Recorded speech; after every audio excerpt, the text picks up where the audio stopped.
Muito bem, então vamos a questões de provas da FAURGS. Matemática e raciocínio lógico na FAURGS não são muitas provas, né, que a gente tem recentes, mas a gente tem ali alguns modelos de questões que são repetidos aí nas provas que a gente tem. Se a gente observar ali 2021, 2019, 2017, 2015, tem um tipo de enunciado que é comum nessas provas. Inclusive, normalmente essas provas são feitas pelo examinador, que é um dos professores da URGS, então ele segue mesmo um perfil aí de questões. Por exemplo, dentro de aritmética a gente tem todas as operações e propriedades com os números. Frações, potências, propriedades mesmo de potenciação, de calcular MMC, por exemplo, são coisas que podem aparecer. O que é número primo? Uma soma de números pares com números ímpares, pensar sobre operações básicas. É um tipo de enunciado que já se repetiu em algumas provas aí da FAURGS. Então, dentro de aritmética entra operações com números, pode entrar proporção, pode entrar porcentagem, e a gente vai observar isso nas questões. Então, questão 1 aí do material, prova do Hospital de Clínicas de Porto Alegre de 2021. Então, todas as questões da FAURGS. Considere as proposições abaixo. 2,5 multiplicado por 2/5 é igual a 1. 0,8 multiplicado por 0,2 é igual a 4 sobre 25, 4/25. Menos 5 ao quadrado é igual a menos 25. Quais estão corretas? 2,5 vezes 2/5. Multiplicação de frações, como é que a gente faz? Numerador com numerador, denominador com denominador. Ou seja, de cima pelo de cima, de baixo pelo de baixo. Então aqui eu vou ter 2 vezes 2,5 é 5. 1 vezes 5 é 5. 5 dividido por 5 é 1. Então isto é correto. 2,5 multiplicado por 2/5 é igual a 1. A afirmação 1, então, correta. A afirmação 2. Aqui, se você quiser deixar na forma decimal, como está, tudo bem. Eu sugiro transformar para fração. Como? Copio o número sem a vírgula. Então, 8 décimos, 0,8, é 8 dividido por 10. 0,2 é 2 dividido por 10. Então, uma casa depois da vírgula, a divisão é por 10. Se fossem duas casas depois da vírgula, divisão por 100. 3 casas depois da vírgula, divisão por 1000 e assim por diante. Então, primeira coisa, transformar de decimal para fração. Multiplicação de frações, 8 vezes 2, 16. 10 vezes 10 é 100. 16 centésimos. Posso simplificar essa fração, por exemplo, dividindo numerador e denominador por 4. Então, o que é simplificar uma fração? É dividir o numerador e o denominador pelo mesmo número. Se dá por 2, a gente faz por 2. Se dá por 3, faz por 3. Se faz por 4, dá por 4, faz por 4. Então, é dividir o numerador e o denominador pelo mesmo número. Então, aqui eu vou ter o seguinte. 16 por 4 dá 4. 100 por 4, 25. Ou seja, é correto dizer que 0,8 multiplicado por 0,2 é igual a 4/25. Se você fez na forma decimal, 0,8 vezes 0,2, esquece a vírgula e multiplica. 2 vezes 8, 16, e a gente conta duas casas depois da vírgula. Então, 0,16. Então, se você fez assim, tudo bem, ó. 0,16 é o mesmo que 16 centésimos, que é também 4/25. Por fim, terceira afirmação, menos 5 ao quadrado é igual a menos 25. Isso está certo ou não? O que você respondeu? Essa não tá. Essa, Cuidado. Cuidado com o sinal. Então, propriedades de potência. Eu tenho aqui menos 5 ao quadrado. Isto é, menos 5 vezes menos 5. Menos vezes menos é mais. Então, mais 25. 25 positivo. Por isso, essa terceira afirmação está errada. Então, são corretas apenas 1 e 2. Apenas 1 e 2, a alternativa B de bola, é a correta. Então, somente 1 e 2 são corretas. Então, cuidado ali com as potências. Cuidado com a diferença que faz quando tem parênteses ou quando não tem parênteses. Então, anota essa observação. Menos 5 ao quadrado, com parênteses, isso é mais 25. Agora, sem os parênteses, olha só a diferença. Menos 5 ao quadrado, isso é menos 25. Então, faz diferença se tem parênteses ou não. Toma cuidado para não errar isso. Tá? Com parênteses, quem está sendo elevado ao quadrado é o que está dentro dos parênteses. Então, eu faço menos 5 vezes menos 5, que é mais 25. Sem os parênteses, esse expoente é só do 5. Ou seja, isso aqui é menos 5 ao quadrado. Então, isso é menos 25. Certo? Então, para elevar tudo, tem que ter os parênteses. Faz diferença se tem ou não os parênteses. Questão 2. Considere P como resultado da multiplicação de dois números naturais distintos e S como adição de dois números naturais distintos. Considere as proposições abaixo. Então, a respeito desse enunciado, primeira coisa, vamos pensar o que são números naturais. Então, relembrar que os naturais são os inteiros não negativos. 0, 1, 2, 3, 4, 5, 6 e assim vai. Então, números naturais, inteiros não negativos. P, produto desses dois números naturais, e S, a soma de dois números naturais distintos. Daí são dadas 3 proposições para dizer quais são verdadeiras. P é par, se e somente se, os números da multiplicação são pares. Os dois números da multiplicação são pares. Precisa isso? Precisa ou não? Pensa comigo sobre par e ímpar. Vou mostrar aqui o que se chama de contra-exemplo. Contra-exemplo é um exemplo que a gente usa para contrariar uma afirmação. A afirmação aqui é de que a gente precisa de dois números pares para multiplicar e resultar no número par. Que necessariamente, que é se e somente se, os dois números forem pares, a multiplicação vai ser par. Então, contra-exemplo, se eu faço 2 vezes 3, dá 6. Ou seja, um número par multiplicado aqui por um ímpar, resultando num número par. Então, o produto de dois números naturais vai ser par se e somente se os dois números forem pares? Não. Quando eu multiplicar um número par por um número ímpar, também resulta numa multiplicação que é um número par. Tá? Então, essa afirmação 1 não está correta, não é verdadeira. 2. Para que P seja ímpar, então, o que é o P mesmo? Multiplicação de dois números naturais diferentes. Então, para que essa multiplicação seja ímpar, é suficiente que na multiplicação um deles seja ímpar. Basta um número ímpar para eu multiplicar e resultar num número ímpar? Não. A única forma é os dois números sendo ímpares. Quando eu multiplicar um número par por um número ímpar, vai resultar num número par conforme o exemplo que a gente acabou de usar.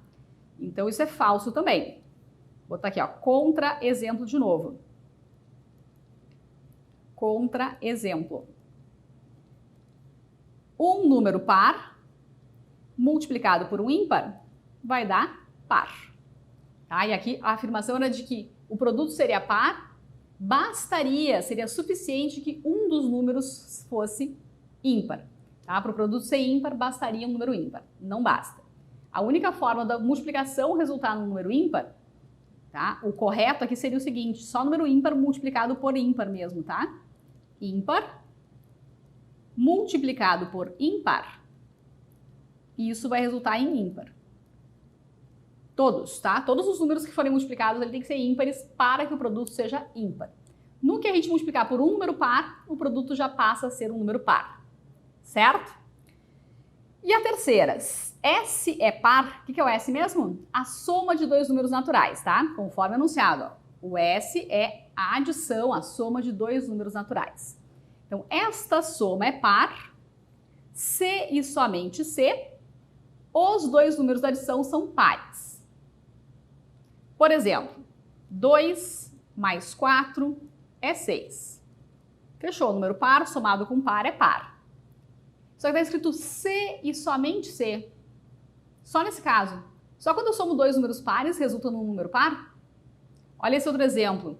3 mais 5. 3 mais 5 dá 8, é par também. E o 3 é ímpar, o 5 é ímpar também. Então, contra-exemplo de novo. Quando eu somo um número ímpar com outro número ímpar, eu tenho como resultado um número par. Então, a soma vai ser par quando eu somar dois números pares e também quando eu somar dois números ímpares. Então, essa terceira afirmação é falsa também. Então, são corretas. Quais são verdadeiras? Nenhuma. São todas falsas. Quais são verdadeiras? Pode marcar aí a letra E, porque não tem nenhuma das afirmações verdadeiras. Questão 3.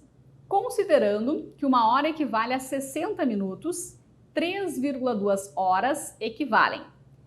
É um tipo de enunciado que já cai na FAURGS há muitos anos. Cairia no vestibular da URGS também. Não sei se nas provas mais recentes ainda cai, mas caía no vestibular da URGS também. Então, é um tipo de enunciado que tem cara de FAURGS. Colocou até uma coisa que não precisava colocar, né? Considerando que uma hora equivale a 60 minutos. Isso faz parte daí dos conhecimentos prévios que você tem que ter sobre o assunto. A banca foi boazinha de dizer isso, desnecessário até colocar. 3,2 horas. Quantas horas e quantos minutos são? Cuidado, porque às vezes isso acontece em decorrência de uma regra de 3, por exemplo. E um erro muito simples é cometido. O que vem depois da vírgula não vai corresponder aos minutos. Por quê? Sistema de numeração, por exemplo, com duas casas depois da vírgula, a gente tem 3,01, 3,02, 3,03, 3,04, 3,50, 3,51, 3,59, 3,60, 3,61, 3,89, 3,90, até 3,99, né? Para depois virar 4. Isso é o sistema de numeração com dinheiro, sistema monetário, né? O valor em reais e centavos vai até 3,99 para depois virar 4. Agora, no sistema de tempo, é diferente. Porque uma hora tem 60 minutos. Então, estou contando em horas, horas e minutos. 3 horas e 1 minuto, 3 horas e 2 minutos, 3 horas e 3 minutos, 3 horas e 15, 3 horas e 28, 3 horas e 42, 3 horas e 58, 3 horas e 59, 4 horas. Vai só até 59, depois já fecha uma hora inteira, 4 horas. Então, o que vem depois da vírgula não vai corresponder aos minutos. Cuidado. Isso pode ser em decorrência de algum outro cálculo, inclusive, não precisa ser uma questão direta como essa. Faz lá, é uma regra de 3. Uma regra de 3 simples e chegou em 3,2 horas. Não é 3 horas e 20 minutos, tá? Então, veja só, como é que a gente trabalha isso? 3,2 horas. Isto é, 3 horas inteiras mais 0,2 horas. Separei a parte inteira da parte decimal, foi isso que eu fiz. Essa parte decimal, eu vou transformar agora em minutos, quanto é? Então, 0,2 vezes 60 minutos. Ou seja, 2 décimos de 60. Eu vou dividir por 10 e multiplicar por 2. Então, a gente tem aqui 12 minutos. Ou seja, 3 horas e 12 minutos. É o que a gente tem aqui. 3 horas e 12, a alternativa C é a correta aqui nessa questão. Então, cuidado, porque esse erro é bastante cometido e pode aparecer dentro de outros conteúdos, dentro de outro assunto qualquer. Nessa questão, vai direto, né? Ele perguntou ali quanto equivale aquelas 3,2 horas. Então, o que vem depois da vírgula não é sempre os minutos. Só se fosse zero, né? 3,0 são 3 horas inteiras sem nenhum minuto, tá? Outra coisa, existe um macete sobre isso também, né? E eu fico aqui nessa função de me posicionar sobre isso. Eu costumo dizer o seguinte sobre macete. Macete que funciona mesmo é um teorema, é uma regra, uma propriedade. Agora, só macete, jeitinho para fazer, malandragem mesmo, não funciona sempre. Se funcionasse sempre, seria um teorema, seria uma propriedade, seria um corolário. Tá? Se não existe uma teoria formal sobre isso, é porque não funciona sempre. Então, o cuidado que eu quero que você tenha aqui é o seguinte. Cuidado com o seguinte. 3,2 horas. Tem gente que aprendeu a fazer assim, ó, pega esse aqui, ó, e só multiplica por 6. Então, são 3 horas e 12 minutos. Tá? Se for uma casa depois da vírgula, tudo bem. Tá? Se for uma casa depois da vírgula, tudo bem, vai funcionar. Mas, por exemplo, se eu tiver 3,21, não vou nem exagerar, vou botar 3,25. 3,25. Vou botar um mais fácil até. 3,25 horas. A pessoa faria o quê? 25 vezes 6. 25 vezes 6 dá 150. O que ela responde, então? Se fosse, daí faz o que aqui, né? Bota o quanto aqui, nessa malandragem de fazer vezes 6. Se fosse 3,12 horas, esses 12 faz o quê? 12 vezes 6, né? Vezes 6 é 72. 3 horas e 72 minutos? Isso? Errado? Errado. Errado. Tá? Então, cuidado. Quando for um número só depois da vírgula, multiplicar por 6 direto, tudo bem, vai funcionar. Eu prefiro que você saiba o que significa. Separa a parte inteira da parte decimal. Eu tenho 3,2. 3 inteiros e 2 décimos. O que é 2 décimos? Se quiser, escreve aqui na forma de fração, inclusive. Ó, 2 décimos de 60. Divide por 10 e multiplica por 2. 12 minutos. Tá? Por isso a gente tem ali um número com 2 casas depois da vírgula, a divisão é por 100. Se a gente tem 3 casas depois da vírgula, a divisão é por 1000 e assim por diante. Então, falo sobre isso no sentido de alertar sobre o uso de macetes que às vezes podem comprometer o cálculo exato, correto da questão. Questão 4. Hospital de Clínicas, agora de 2015. Considere P como resultado da multiplicação de 7 números naturais. Lembrando, números naturais, como a gente já usou, são os inteiros não negativos. 0, 1, 2, 3, 4, 5 e assim vai. Então, P é o resultado da multiplicação de 7 números naturais. Para que esse produto seja ímpar, produto de números naturais, produto, seja ímpar. É suficiente e necessário que a quantidade de números ímpares seja quantos? 7 números multiplicados, tá? São 7 números multiplicados. A pergunta é, quantos deles devem ser ímpares para que o produto resulte num número ímpar? A gente já pensou sobre isso juntos, né?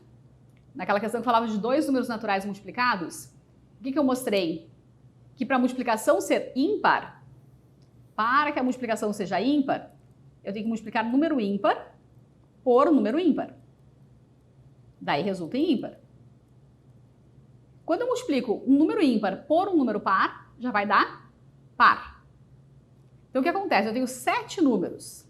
Se for ímpar, depois ímpar de novo, depois ímpar de novo. Se lá pelas tantas eu colocar um número par aqui na multiplicação, o que vai acontecer? Vai dar par, né? Vai dar par. Quando eu multiplicar um número ímpar por um número par, vai resultar num número par. E eu quero que essa multiplicação seja ímpar. Então eu preciso que todos sejam ímpares. É a única forma de o produto ser ímpar. Então todos os números envolvidos naquela multiplicação têm que ser ímpares. Quando eu faço ímpar vezes ímpar, vezes ímpar, vezes ímpar, vezes ímpar, vezes ímpar de novo, são 7 números. Então, vezes ímpar de novo, isto aqui vai resultar num número ímpar. No que eu colocar um número par ali, já era. Essa multiplicação passará a ser um número par. Tá? Por exemplo, 3 vezes 5, vezes 7, vezes 9, vezes 11. É sempre ímpar isso. Agora, se eu fizer vezes 2, por exemplo, pronto, já é par. Então, para que uma multiplicação resulte num valor ímpar, multiplicação de números naturais, para que o resultado seja ímpar, só se todos os números forem ímpares. Todos quantos nesse caso? 7, ó, porque a questão fala em 7 números naturais que são multiplicados aí. Então, é necessário que 7 sejam ímpares. A alternativa E é a correta nesse caso. Questão 5. Considere o produto dos 10 primeiros números naturais, primos. Esse produto dividido por 2 gera um número cujo algarismo das unidades é 10 primeiros números naturais primos. O que são os números primos? Aqueles números que só são divisíveis por 1 e por ele mesmo. 2, 3, 5, 7, 11, 13, 17, 19, 23, 29, 31 e assim vai. Não sei quantos tem aqui, vamos contar. Então, números primos são aqueles que têm exatamente 2 divisores positivos. O único que é par é o 2. Então a questão diz assim, ó, considere o produto, o que é produto mesmo? Produto, resultado da multiplicação. Resultado da multiplicação. Então, considere o produto dos 10 primeiros números naturais primos. Aqui tem 1, 2, 3, 4, 5, 6, 7, 8, 9, 10, até o 29. Ó. Ou seja, 2 vezes 3, vezes 5, vezes 7, vezes 11, vezes 13, 17, 19, 23, 29. Então, considere o produto dos 10 primeiros números naturais primos. Esse produto dividido por 2. Então, este produto dividido por 2, o que vai acontecer? 2 dividido por 2, simplifiquei. O que sobrou? Sobrou 3 vezes 5, vezes 7, vezes 11, vezes 13, 17, 19, 23 e 29. O que é o algarismo das unidades? O algarismo das unidades é o último dígito, aquele valor da direita. Por exemplo, ano de 2023. O 3 é o algarismo das unidades. Então, da direita para a esquerda, a gente tem unidade, dezena e centena. Depois, unidade de milhar, dezena de milhar, centena de milhar. Então, algarismo das unidades é o último dígito que compõe aquele número. Tá? Por exemplo, vou botar aqui, ó, 2023. Isso aqui é unidade, ó. Algarismo das unidades, esse último dígito aqui. A pergunta é, então, qual é o último algarismo desse produto? 3 vezes 5, vezes 7, vezes 11, vezes 13. Qual é o último dígito? Aqui, ó, qual é o número que termina essa conta? Não é para fazer a conta. Não é para fazer a conta. É para entender que tem um padrão aí, que existe uma característica nessa multiplicação, que é a seguinte. Quando eu multiplicar um número por 5, olha o 5 aqui, ó. Olha o 5 aqui. Quando eu multiplico um número por 5, o que acontece? Quais são os múltiplos de 5? Múltiplos de 5 terminam por 0 ou 5. 5, 10, 15, 20, 25, 30, 35 termina por 0 ou 5. Quer dizer que um número natural, tá? Um número natural multiplicado por 5, ele vai terminar em 0 ou em 5. Quando é que ele vai terminar em 0? Quando eu multiplico por um número par. Por exemplo, se eu faço 5 vezes 4, 20, termina por 0. Se eu faço 5 vezes 6, 30, termina por 0. Né? 5 multiplicado por um número par. Vai ter final 0. Então, o que a gente tem que observar aqui? Que eu tenho todos ímpares, ó, o 3, o 7, o 11, o 13, 17, são todos ímpares. Então, quando eu multiplicar um número ímpar, multiplicado por 5, vai terminar aqui por 5. Quanto dá esse número? Não sei, não quero saber, problema de quem quis calcular. Porque eu não preciso saber disso. Então, são questões para a gente refletir, para a gente pensar sobre o que é número par, o que acontece quando eu somo um número par com um número ímpar. O que acontece quando eu multiplico números pares? O que acontece quando eu multiplico números ímpares? Mesma coisa aqui. Um produto dos 10 primeiros números primos. 2 vezes 3 vezes 5 vezes 7, dividido por 2. O 2, que era o único primo par, caiu fora. O que sobrou? 3 vezes 5 vezes 7 vezes 11. Somente números ímpares sobraram ali. Quando eu multiplico qualquer número ímpar por 5, o final vai ser 5. E é isso que a gente tem que saber aí nessa questão. O algarismo das unidades é 5, que é a alternativa E. Agora, supondo que você não tivesse noção nenhuma sobre isso, assim, tipo, eu jamais saberia uma coisa dessa. Esse jamais muda, sabe? Depois que a gente começa a fazer questões, esse jamais pode ter sido até ontem, tipo, eu não saberia fazer. Não saberia, agora sabe. Mora aí a grande importância de fazer questões e conhecer enunciados. Porque a gente aprende a pensar e saber responder aquilo que a banca quer. Mas supondo que você tenha chegado até aqui, chegou até aqui e não sabia o que fazer. Observa, quando eu faço 3 vezes 5, 15. Daí eu ia fazer o 15 vezes 7. 105. 105 eu vou fazer vezes 11. E eu não preciso mais calcular, porque eu já consigo observar. 105 vezes 11 termina por 5. Daí esse número que deu aqui, com final 5, quando eu multiplicar por 13, ele continua terminando por 5. Então, mesmo que você não saiba o que fazer de início, de cara, quando você começar a multiplicar, 3 vezes 5, 15. 15 vezes 7, 105. 105 vezes 11, termina por 5. Então, multiplicou os primeiros, você já vai conseguir perceber esse padrão que acontece ali. Certo? Então, guarda essa ideia também, que a multiplicação do 5 por um número par terminaria em 0. O 5 multiplicado por um número ímpar vai dar sempre no final 5. Então, letra E é a correta nessa questão.